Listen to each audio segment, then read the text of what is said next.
भगवान का लक्ष्मी के साथ में ब्याह हो गया। अब यहां पर जो अब कथा शुरू हो रही है उसका नाम है स्यमंतक उपाख्यान। इस कथा को कहने की विधा है आज के दिन, मतलब विश्राम वाले दिन, इसलिए कही जाती है। कहीं अगर किसी को कलंक लग जाता है तो वो कलंक दूर हो जाता है इस कथा को सुनने मात्र से, क्योंकि भगवान पर भी कलंक लगाया गया था, उसी विषय पर यह कथा है। तो द्वारिका में एक राजा रहते हैं, उस राजा का नाम है सत्राजित। एक यादव रहता है, उसका नाम है सत्राजित यादव। सत्राजित के पास में एक मणि थी, उसका नाम था सिमंतक मणि। इस सिमंतक मणि की खासियत यह थी कि 6000 किलो सोना रोज देती थी। भगवान को जब ये बात पता चली कि 6000 किलो सोना देती है, हमारे द्वारिका के एक सेठ जी के यहाँ ऐसी मणि है, तो भगवान ने कहा एक आदमी, अकेला आदमी इतने सोने का क्या करेगा, वो बढ़िया हमारी द्वारिका के कार्यालय में दे दे, तो उससे जो धन आएगा उससे हम अपने द्वारिका का वैभव बढ़ाएंगे, द्वारिका के लोगों का उद्धार करेंगे, रोड सड़क बनवाएंगे। भगवान ने ये प्रस्ताव उसको रखा कि तुम मणि हमको दे दो, हम रोज तुमको 1000 किलो सोना दे देंगे, 5000 किलो सोना यहां पर जमा होता रहेगा। उसने मना कर दी, बोले कि नहीं, मणि मेरी है, मुझे सूर्य ने प्रसन्न होकर के दिए, मैं आपको नहीं दूंगा। भगवान बोले तेरी इच्छा। एक बार कहा बस, उसके बाद कहा भी नहीं भगवान ने। लेकिन एक दिन सत्राजित का छोटा भाई प्रसेन, वो अपने भाई से कहता भैया मुझे मणि दे दो, मैं मणि पहन करके गले में घूमना चाहता हूं, सबको दिखाऊंगा देखो मेरे पास मणि है। बोले ले जाओ। अब प्रसेन अपने गले में मणि पहन करके और पूरे नगर में घूम रहा है घोड़े पर, सबको दिखा रहा है देखो हमारे पास सिमंतक मणि। भ्रमण करता करता जंगल की ओर गया, तभी एक शेर ने उसको देखा, उसकी मणि को चमकता हुआ देख शेर ने जोर से झपट्टा मारा, प्रसेन को मार दिया, उसके घोड़े को मार दिया, और उसकी जो मणि थी उसको शेर ने ले लिया। और शेर लेकर के उस मणि को जाने लगा, तभी एक भालू सामने से आया, उसने देखा शेर के हाथ में कुछ चमक रहा है, दोनों का युद्ध हुआ, भालू ने शेर को मार दिया, मणि लेके भालू चला गया। ये भालू कोई और नहीं, श्री जामवंत जी हैं, श्री जामवंत जी। और जामवंत जी की बेटी है जामवती। जामवंत जी ने वो मणि ले जा करके अपनी पुत्री जामवती को खेलने के लिए दे दी, बोले खेलो बेटा इससे। अब हुआ क्या, बहुत सावधानी से सुनना, बड़ी मजेदार कथा है। प्रसेन 5 दिन तक लौट करके नहीं आया, तो फिर सत्राजित ने पूरी द्वारिका में हल्ला मचा दिया कि कृष्ण ने मुझसे मणि मांगी थी, मैंने देने से मना कर दिया, मेरा भाई पहन करके निकला तो इन्होंने उसको अवगाह करके उसको मार करके मणि को अपने पास रख लिया है। पूरी द्वारिका में भगवान की निंदा होने लगी। राम राम राम। अच्छा, सबको पता था कि भगवान ने मांगी तो है मणि, लेकिन सब लोग भगवान पर ही कलंक उछालने लगे। बोले द्वारिकाधीश होकर के, भगवान होकर के, इतने बड़े राजा होकर के इनको जरा भी ये नहीं लगा बेचारे प्रसेन को मार दिया और उसकी मणि को चुरा लिया। भगवान आनंद कर रहे थे, भगवान को कोई फर्क नहीं पड़ रहा था। रुक्मणी जी ने कहा, बोले प्रभु इस प्रकार से पूरे नगर में आपकी चर्चा चल रही है, आपको कुछ करना चाहिए। भगवान बोले जब हमने कुछ गलत किया ही नहीं तो हम करें क्यों। बोले ये बात आप जानते हैं, मैं जानती हूं, पूरा नगर तो नहीं जानता, आपको कुछ तो करना चाहिए। भगवान बोले ठीक है, जाते हैं, ढूंढते हैं भाई कहां है प्रसेन। भगवान अपनी सेना लेकर के और पूरी द्वारिका नगरी में खोजते खोजते जंगल की ओर जैसे ही गए तो थोड़ी दूर जाकर के भगवान ने प्रसेन को मरा हुआ पाया। भगवान बोले पहले मणि खोजो कहां है। बोले मणि नहीं है महाराज, लेकिन शेर के पंजों के निशान हैं प्रसेन के शरीर पर। बोले शेर ने इसको मारा है। शेर के पंजों के निशान के पीछे पीछे चले तो आगे जाकर के देखा शेर मरा पड़ा है। भगवान बोले मणि है क्या। बोले मणि इसके पास भी नहीं है। भगवान बोले ये कैसे मरा। बोले इसके शरीर पर किसी भालू के पंजे के निशान है। भगवान बोले इसके पीछे चलो। भालू के पैरों के निशान के पीछे पीछे गए तो एक गुफा में वो घुस रहे थे। भगवान ने अपनी सेना को कहा सब लोग यहीं रुको, मैं भीतर जाता हूं, यदि 21 दिन में वापस ना आऊं तो सब लोग वापस द्वारिका लौट जाना। द्वारिका की समस्त सेना वहीं खड़ी हो गई। भगवान ने जैसे ही अंदर प्रवेश किया तभी एक दिव्य प्रकाश दिखाई दिया। भगवान बोले ये तो सिमंतक मणि है। जैसे ही पास गए तो क्या देखा, जामवती उससे खेल रही थी मणि से। जामवती से भगवान ने जैसे ही मणि ली, उसने जोर से चीखना चिल्लाना शुरू किया। उसकी चीख सुनकर के अंदर से विशाल विकराल एक भालू जामवंत जी दौड़ करके आए और भगवान पर आकर के झपट पड़े। भगवान का उनके साथ युद्ध शुरू हुआ। कभी भगवान उनको मारे, कभी वो भगवान को मारे। दोनों एक दूसरे के ऊपर भावी होते जा रहे हैं। 21 दिन पूरे हुए महाराज, लड़ते लड़ते लड़ते लड़ते पसीना पसीना हो गया जामवंत। जब नस नस ढीली हो गई तब परास्त होकर के भगवान के चरणों में प्रणाम करते हुए कहा, जय हो मेरे रघुनंदन श्री राम, मैं आपको प्रणाम करता हूं। भगवान बोले, रघुनंदन कौन हो भाई? बोले, मुझे भूल गए? जामवंत के वचन सुहाए, मैं जामवंत हूं, आपका सतयुग का मित्र। भगवान बोले, तुम हमको पहचान गए? बोले, पहचान गया, आपने मुझे तभी बता दिया था कि आप आएंगे मेरी कुटिया पर। भगवान ने अपने हृदय से लगाया। जब रावण को मार करके आए थे भगवान श्री राम, तब सबको भगवान ने उपहार दिया और जिसकी जो इच्छा थी वो दिया। जामवंत जी महाराज जैसे आए तो भगवान कुछ देने लगे। बोले, मुझे ये सब नहीं चाहिए प्रभु। क्या चाहिए? बोले, जो मांगूंगा सो आप दोगे नहीं। बोले, बताओ तो सही क्या चाहिए? बोले, पूरे राम रावण युद्ध में केवल 2 ही थे मेरे समान बलवान। कौन कौन? बोले, एक कुंभकर्ण, दूसरा रावण। एक को आपने मार दिया, एक को आपके भाई ने मार दिया। भगवान बोले, तो फिर? बोले, मेरी हाथ की खुजली अभी मिट्टी नहीं है, मेरे को लड़ना है। भगवान बोले, तो फिर तुम्हारे लिए किसको बुलाएं अब? बोले, मेरे समान बलवान और कोई है नहीं, और किसी से लड़ूंगा तो मेरी खुजली जाएगी नहीं। मेरे समान बलवान तो आप ही हो, आप ही लड़ो मुझसे। भगवान बोले, मर्यादा पुरुषोत्तम राम है, हम बिना बेमतलब के किसी से नहीं लड़ेंगे। एक काम करो, द्वापर में हम कृष्ण बन के आएंगे और तब भी तुम रहोगे। जामवंत जी की आयु बड़ी लंबी है, सतयुग में भी थे, बराह भगवान की परिक्रमा की थी इन्होंने, त्रेता में थे, राम जी के साथ थे, द्वापर में भी थे और कलयुग में भी हैं जामवंत जी। तो बोले, हम द्वापर में कृष्ण बन के तुम्हारी कुटिया पर आएंगे, तब तुम्हारी नस नस ढीली नहीं कर दी तो हमारा नाम भी राम नहीं, तुम्हारी खुजली मिटा देंगे हम पूरी। तो आज भगवान ने अपना वरदान पूरा किया। जामवंत जी बड़े प्रसन्न हैं। आज्ञा करें प्रभु, कैसे आना हुआ मेरे यहां? भगवान बोले, ये तुम्हारी जो बेटी जिस मणि से खेल रही है, ये मणि, इसकी वजह से मुझे बड़ी बदनामी सहनी पड़ी है पूरे द्वारिका में, ये मणि मुझको वापस कर दो। जामवंत जी ने मणि देखा और मणि जिस हाथ में थी, मतलब अपनी बेटी को देखा और फिर भगवान को देखा। भगवान से बोला, अच्छा ठीक है देता हूं, आप दोनों आंख बंद करो पहले। भगवान बोले, आंख बंद क्यों करें? बोले, करो तो सही। भगवान ने नेत्र बंद किए, बोले दोनों हाथ आगे करो। भगवान ने दोनों हाथ आगे किए तो एक में तो मणि दी, दूसरे में अपनी बेटी का हाथ दे दिया। भगवान ने जैसे ही आंख खोल के देखा, बोले, ये क्या कर रहे हो आप? बोले, मेरी बेटी के लिए आपसे अच्छा कोई वर नहीं मिलेगा, अब आप इससे ब्याह कर लो। भगवान बोले, वो सब तो ठीक है, लेकिन एक कलंक दूर होगा हमसे कि भाई समंतक मणि हमने नहीं चुराई, ये कलंक तो दूर हो जाएगा, दूसरा कलंक हम पे लग जाएगा। बोले, इनको कोई नहीं, भालू ही मिला था ब्याह करने को। जामवंत जी बोले, मुझे नहीं पता प्रभु, मर्यादा वर्यादा सब गई त्रेता में, अब तो आप द्वापर में लीला पुरुषोत्तम हो, मेरी बेटी से आपको ब्याह करना पड़ेगा। बड़ी बड़ी आनंददायी कथा है कि ये जो जामवंत जी ने भगवान से अपनी बेटी का ब्याह किया है, ये पहले से ही निश्चित कर दिया था उन्होंने। क्या हुआ? बड़ी बड़ी अच्छी कथा है, ध्यान से सुनो। तो कथा तो सबरी अच्छी है, लेकिन ध्यान से सुनो। जब राम जी रावण को मार करके लौट के आए तो जनक जी ने भगवान को एक पत्र लिखा, श्री राम जी को, और उस पत्र में लिखा कि प्रभु आप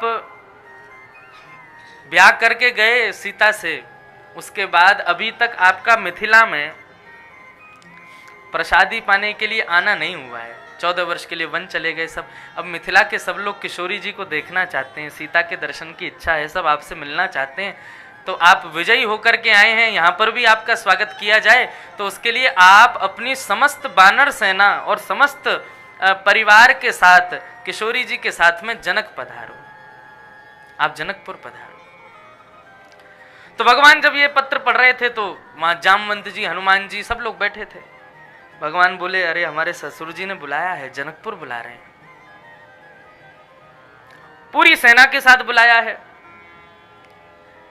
लेकिन भैया अपने ससुराल जाएंगे, इन बानरों को लेके नहीं जाएंगे हम। ये उपद्रव मचाएंगे, वहां उपद्रव मचाएंगे तो फिर हमारी नाक कटेगी। तो वहां बानर जितने बैठे थे सबका मुंह उतर गया। बोले कि हाँ, जब युद्ध करना था तभी ले गए, वहां पकवान मिलेंगे, वहां नहीं ले जाओगे। सब गए जामवंत जी के पास, सबसे बड़े जामवंत जी हैं। बोले कि नहीं, भगवान से कहो ना हमको भी ले चलें, हमारी तो ससुराल होती नहीं, भगवान की देखे आएंगे हम। तो बोले ठीक है, मैं बात करता हूँ भगवान से। जामवंत जी भगवान के पास गए। बोले प्रभु, सब बानर बेचारे बहुत बिलबिला रहे हैं, सब कह रहे हैं कि हमको ले चलो। भगवान बोले ये लोग उपद्रव मचाते हैं बहुत, किसी का भी छीन के खा जाते हैं, किसी के ऊपर भी चढ़ जाते हैं, किसी पे भी घुर्राने लग जाते हैं, और ये सब हमारे ससुराल में होगा तो फिर हमको बढ़िया नहीं लगेगा। मिथिला के लोग हमारी बहुत मजाक उड़ाएंगे। जामवंत जी बोले आप चिंता मत करो, ये सब बानर इनको मैं संभाल लूंगा, आप चिंता मत करो बिल्कुल, लेकिन इनको ले चलो। राम जी बोले तो फिर तुम्हारी जिम्मेदारी है, कुछ भी हुआ तो फिर तुम देखोगे। बोले ठीक है, मेरी जिम्मेदारी। अब तो महाराज जैसे ही वहां भोजन पानी, सब लोग जनकपुर की ओर निकले। सब बानरों के लिए भगवान ने वस्त्र सिलवाए। सब बानर वस्त्र पहन पहन करके, पगड़ी पहन पहन करके, बढ़िया सज धज के, लाखों करोड़ों की तादाद में बानर की सेना सब जा रहे हैं। कहां? जनकपुर में। जनकपुर में पुष्प वर्षण किए जा रहे हैं, सबको मालाएं पहनाई जा रही हैं। बानर सब सीधे चल रहे हैं, बिल्कुल भी किसी की ओर ना देखते हैं ना कुछ करते हैं। क्यों? जामवंत जी सबसे आगे चल रहे थे, उन्होंने कहा था जैसा मैं करूं वैसा करना बस। तो जामवंत जी यहां देखते हैं तो सारे करोड़ों बानर सब यहीं देखते हैं। जामवंत जी यूं ने हाथ उठा लें तो सारे बानरों के हाथ उठ जाएं। जामवंत जी थोड़ा खुजाने लग जाए, सारे बानर खुजावें। जैसे जामवंत जी कर रहे हैं वैसे सारे बानर कर रहे हैं। श्री रघुनाथ जी की संपूर्ण इस सेना को देख करके जनकपुर वासियों के नेत्र सजल हो गए, खूब स्वागत किया। सभा में विराजमान हुए सब। जनक जी महाराज ने कहा भाई सबके लिए, सब इतनी दूर से चल के आए, सबसे पहले भोजन की व्यवस्था होनी चाहिए। सारे बानर पंगत में बैठे हैं, अब पंगत परोसी जा रही है, लेकिन बानर एक को भी देख नहीं रहे हैं, ना तो कुछ देख रहे हैं क्या परोसा जा रहा है क्या, बस सब लोग जामवंत जी की ओर देख रहे हैं, वो जो करेंगे वही करना है। अब बानरों को पंगत परोसो क्या, वो पंगत परोसने वाले से ही पहले छीन लेते हैं, लेकिन यहाँ बानर सब अपने हाथों को पकड़ के बैठे हैं, हमें कुछ नहीं लेना है। सारी सामग्रियां आ गई, लेकिन बानर कुछ उठा के खा ही नहीं रहे। सब जामवंत जी को देख रहे हैं, ये खामे तो वही वैसी खाएंगे। जामवंत जी ने पूरे पकवान आदि सब देखे।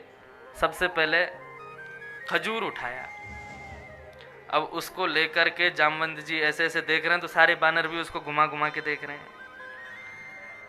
जैसी जोर से उसको दबाया तो उसकी गुठली उछल गई। अब जैसे ही गुठली उछली तो गुठली को उछलता देख जामवंत जी बोले अच्छा मेरे हाथ से निकल के भग गई, तो जामवंत जी जोर से उछल गए। अब तो जैसे ही जामवंत जी उछले हैं, यहाँ बानरों ने उछलना कूदना शुरू किया, और यहाँ से वहां कूद रहे हैं, वहां से वहां कूद रहे हैं। कोई राम जी की थाली में कूद रहा है, कोई जनक जी की थाली में कूद रहा है, और जिसके हाथ में जो पड़ रहा है वही लेके भाग रहा है, खा रहे हैं। अब तो छूट मिल गई पूरी।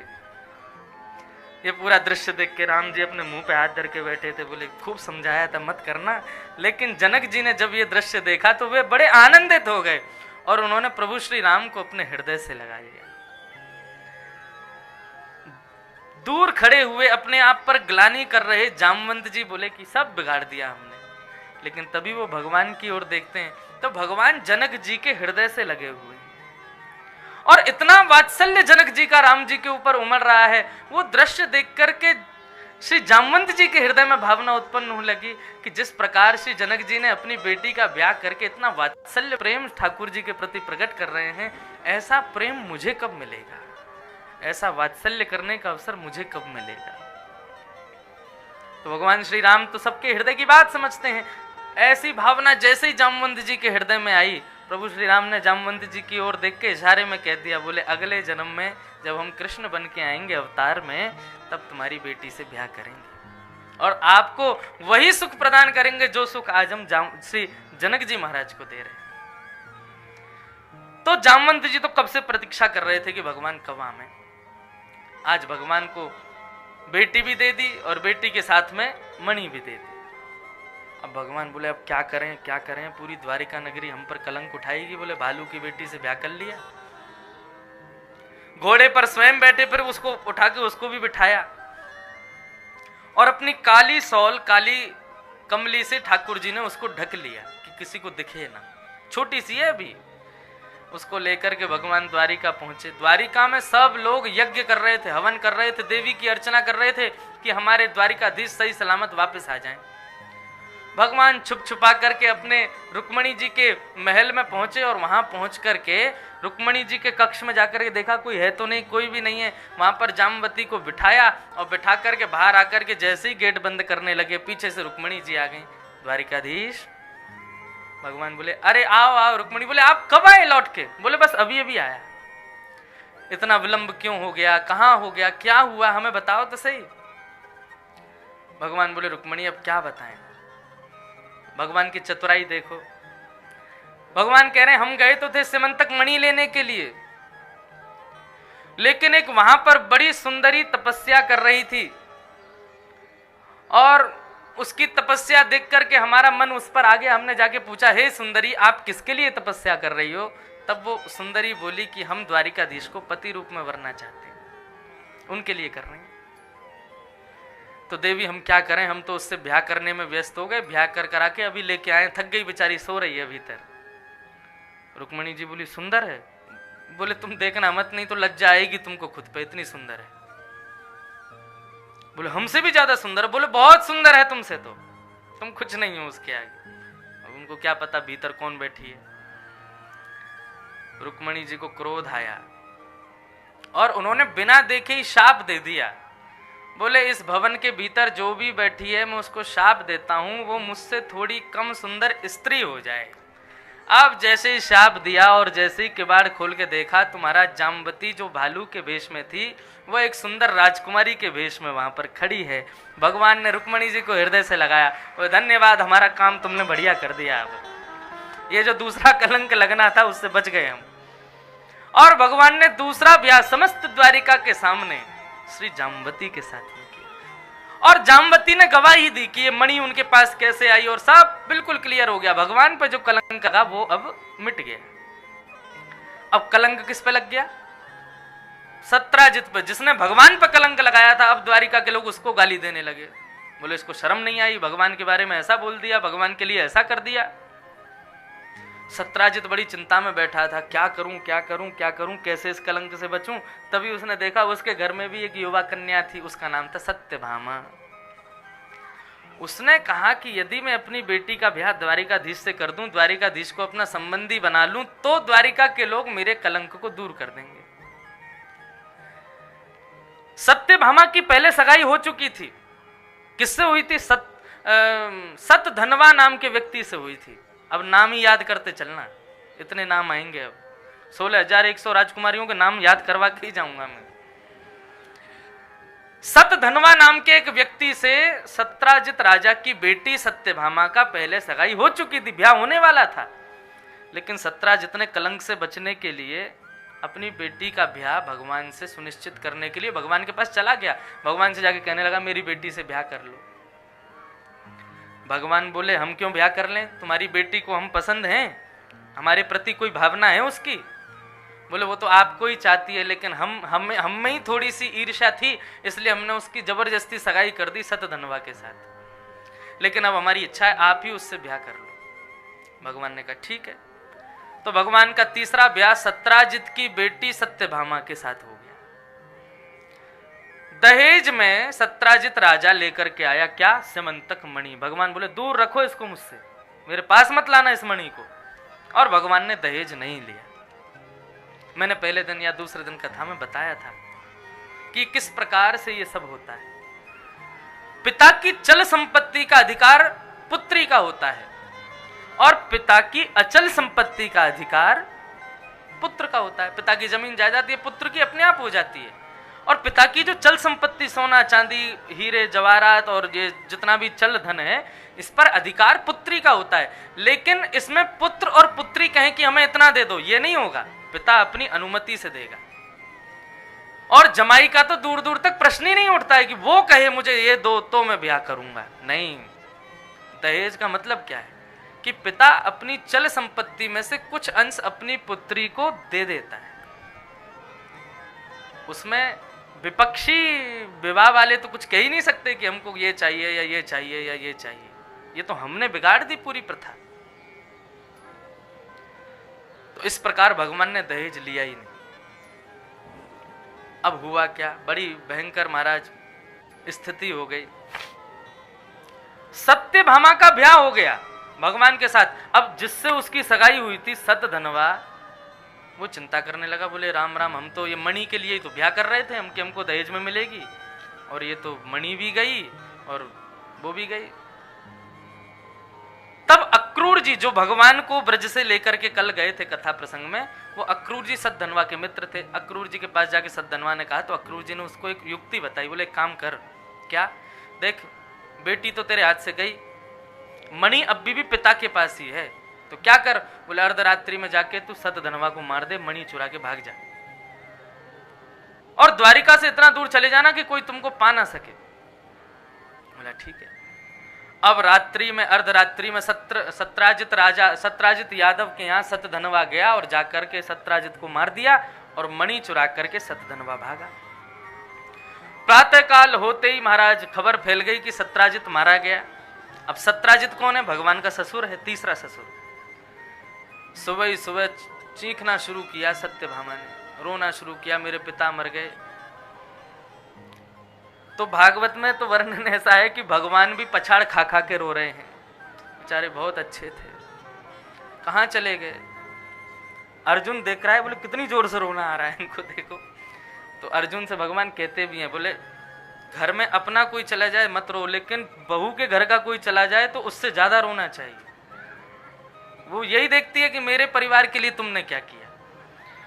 तो लेकिन बात उल्टी पड़ गई, भगवान इतनी जोर जोर से रोने लगे, सत्यभामा को लगा ये कितना प्रेम करते थे मेरे पिताजी से। आई आकर के भगवान को हृदय से लगाया, बोले अच्छा चलो अब तुम जाओ, जाकर के उनके हत्यारे को खोज के लाओ और मणि लाके मुझे दे दो। भगवान बोले तो उल्टे हम ही फंस गए। भगवान बोले किसने मारा, क्या करें, कैसे खोजबीन करी, तो पता लगा कि सत्यभामा के पूर्व जिससे ब्याह होने वाला था सतधनवा ने सत्राजित को मारा है। भगवान निकल गए बलराम जी के साथ सतधनवा को मारने के लिए। अब सतधनवा अक्रूर जी के पास गया, बोले मैं कहां जाऊं, भगवान आ रहे हैं, ये तो मुझे पूरी दुनिया में खोज लेंगे। तो इन्होंने कहा देख तेरे पास मणि मिल गई तो तू मारा जाएगा, तो एक काम कर मणि मुझको दे जा, तू भाग जा। वो मणि अक्रूर जी को दे के सतधनवा वहां से भागा। भगवान ने बीच रास्ते में उसको पकड़ा तो भगवान से बच के जंगल की ओर भागा। तो बलराम जी बोले कन्हैया एक काम कर, मैं यही रथ में बैठा हूं, तू इसके पीछे भाग। भगवान पीछे पीछे गए, पकड़ करके बीच में कहीं पर सुदर्शन चक्र से और सतधनवा का वध कर दिया। और भगवान ने फिर उसको टटोला तो उसके पास मणि थी नहीं। लौट करके भगवान आए तो बलराम जी बोले कावे लाला, बोले मार दियो सतधनवा। बोले मणि नहीं वा के पास। तो बंधुओं बलराम जी के हृदय में आया कि लाला की नजर तो बहुत पहले थी मणि पे ही, यानी छुपा के धर लिये, कोई ये बता नहीं रहे। और भगवान मनी मन सोच रहे वाह ये भैया हैं हमारे, हम पर शक कर रहे हैं। बलराम जी बोले लाला तू एक काम कर, तू वापस द्वारिका जा, मैं जा रहा हूं हस्तिनापुर दुर्योधन को गदा विद्या सिखाने के लिए। भगवान बोले जाओ। जैसे ही द्वारिका लौट के आए तो मुख्य द्वार पर खड़ी थी सत्यभामा। भगवान आए तो भगवान को देख के कहा क्या हुआ? बोले हमने तुम्हारे पिता के हत्यारे को मार दिया। बोले अच्छा मणि? बोले मणि नहीं मिली उसके पास। तो सत्यभामा के हृदय में भी आया कि ये मणि तो बहुत पहले से मांग रहे थे मेरे पिताजी से, इन्होंने छुपा के रख लिया, कहीं मैं उसका प्रयोग ना कर लूं। भगवान वहां पर हम सबको उपदेश करते हैं, बोले यही गृहस्थाश्रम है। आज तक संसार ने तुमको सम्मान रूपी अमृत पिलाया है, लेकिन गृहस्थ में प्रवेश करने के बाद तैयार रहिए, आपको अपमान रूपी विष भी पीना पड़ेगा। पृथ्वी के समुद्र मंथन में ये दो रत्न निकले हैं, अमृत और विष। हमें केवल अमृत पीने को मिलेगा, मतलब सम्मान ही मिलेगा, ऐसा नहीं है। कभी कभी अपमान के विष के घूंट भी पीने पड़ेंगे, और कई बार अपनों से ही पीने पड़ेंगे। भगवान बोले अपना भाई अपनी पत्नी भी संदेह कर सकती है, लेकिन विचलित मत होना। भगवान पर पुनः कलंक उठने लगे। भगवान जरा भी दान पुण्य का काम करने लग जाते थे या जरा भी कोई श्रेष्ठ क्रिया करते थे तो आपस में लोग कानाफूसी में कहते थे उसी मणि का कमाल है, जबकि भगवान पर नहीं थी वो। भगवान द्वारिका के लिए कुछ अच्छा करते थे, द्वारिका के लोगों के लिए कुछ अच्छा करते थे, तो सब लोग यही कहते थे कि ये मणि से कमाया गया था। मणि कहां थी? दूर अक्रूर जी के पास। भगवान सबकी सुध लेते हैं। एक दिन पूछे, भाई अक्रूर जी कहाँ हैं आजकल? तब किसी ने बताया, बोले महाराज वो तो ब्राह्मणों की सेवा में लगे। बोले कैसी सेवा? बोले सोने की थाली, सोने की कटोरी, सोने की चम्मच में ब्राह्मणों को भोजन कराते हैं, दक्षिणा अलग से देते हैं और कहते हैं चम्मच थाली कटोरी अपने संग ही ले जाओ। भगवान बोले बड़ा धन आ रहा उनके पास।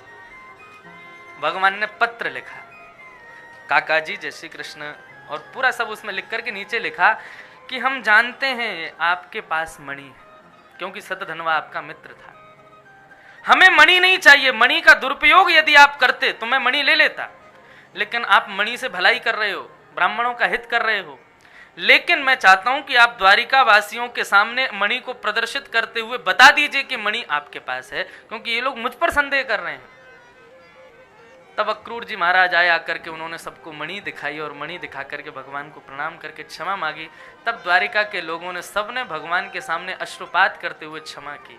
बोले प्रभु हमें क्षमा कर दो, हमने आप पर संदेह किया। भगवान बोले मैं तो क्या संदेह करेंगे, लेकिन मैं संसार के लोगों को बताना चाहता हूं, आप दुनिया के लिए, समाज के लिए, परिवार के लिए कितना भी कर लीजिए, लेकिन एक छोटी सी भूल या छोटी सी गलती उनकी नजरों में आपको गिरा देगी। अपने आप को श्रेष्ठ सिद्ध करने का कोई प्रयत्न मत कीजिए, अपने कर्म को करते रहिए। यदि आप गलत नहीं हैं तो समय आने पर आपके प्रति जो लोगों के भीतर कलंक की भावना है वो अपने आप धूमिल हो जाएगी। इस प्रकार से ये संपूर्ण समंतक उपाख्यान बताया।